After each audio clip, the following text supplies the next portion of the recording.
Assalamualaikum warahmatullahi wabarakatuh. Nama saya Imam Sabi'i dari Prodi Sistem Informasi kelas A genap.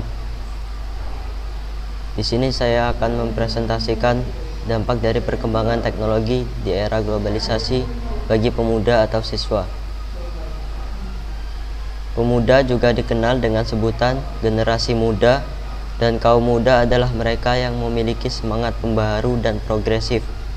Pemuda itu sendiri biasanya berusia antara 18 hingga 30-an tahun.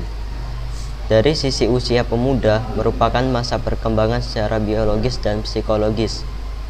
Pemuda biasanya fleksibel dengan perkembangan zaman dan dapat menghadapinya dengan baik di era globalisasi ini.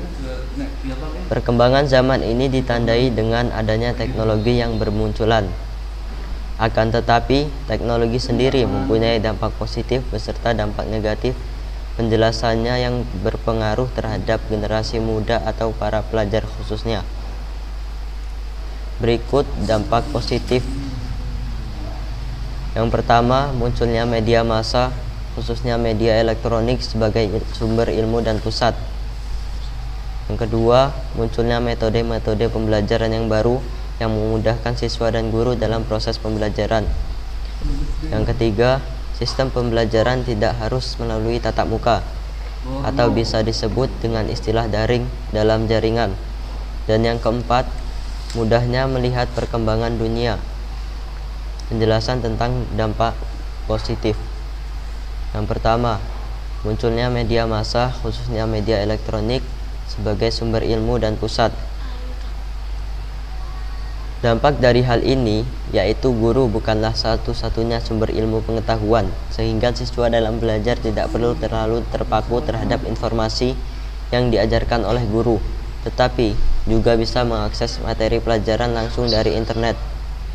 Oleh karena itu, guru di sini bukan hanya berperan sebagai pengajar, tetapi juga berperan sebagai pembimbing siswa untuk mengarahkan dan memantau jalannya pendidikan, agar siswa tidak salah arah dalam menggunakan media elektronik untuk pembelajaran. Yang kedua, munculnya metode-metode pembelajaran yang baru yang memudahkan siswa dan guru dalam proses pembelajaran. Dengan kemajuan teknologi, terciptalah metode-metode baru yang membuat siswa mampu memahami materi-materi yang abstrak. Karena materi tersebut dengan bantuan teknologi bisa dibuat abstrak dan dapat dipahami secara mudah oleh siswa. Yang ketiga, sistem pembelajaran tidak harus melalui tatap muka. Bisa disebut dengan istilah daring dalam jaringan. Selama ini, proses pembelajaran yang kita kenal yaitu adanya pembelajaran yang disampaikan hanya dengan tatap muka langsung.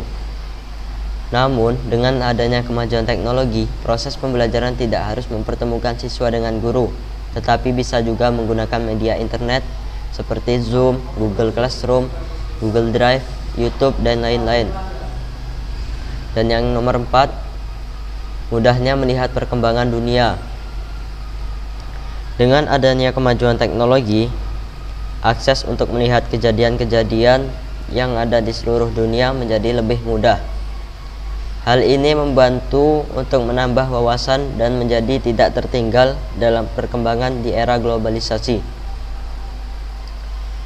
Itu tadi penjelasan tentang dampak positif.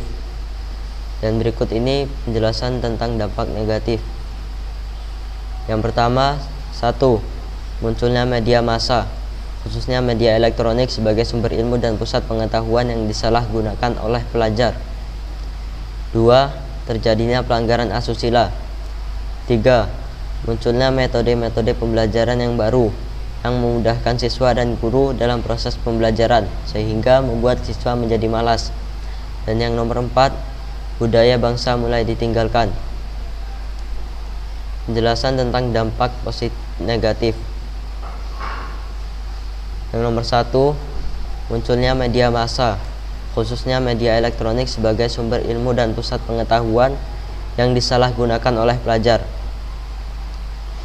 Dengan munculnya media massa yang dihasilkan oleh perkembangan iptek, ini dapat menimbulkan adanya berbagai perilaku yang menyimpang yang dapat terjadi seperti adanya siswa yang sering menghabiskan waktunya untuk bermain games, main PS, main Facebook, chatting, sehingga waktu yang seharusnya digunakan untuk belajar malah digunakan untuk bermain, hingga belajar menjadi habis dengan sia-sia. Akhirnya, semuanya itu akan dapat berpengaruh negatif terhadap hasil belajar siswa dan bahkan terjadi kemerosotan moral dari para siswa sampai ke mahasiswa. Nomor 2, terjadinya pelanggaran asusila.